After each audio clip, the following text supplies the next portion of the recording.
Hello everyone. Today we'll talk about how to fix or how to solve it. Spotify keeps disconnecting. To know how to fix or how to solve it, Spotify keeps disconnecting. You should just go to settings. After that, we click apps, default apps, app settings. Here on this page, you'll enter to Spotify.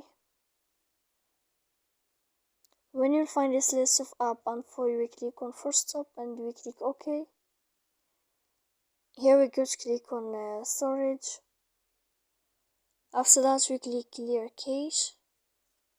You can turn off your Wi-Fi and you can wait a moment to turn on your Wi-Fi again. So please don't forget to support us by like and subscribe.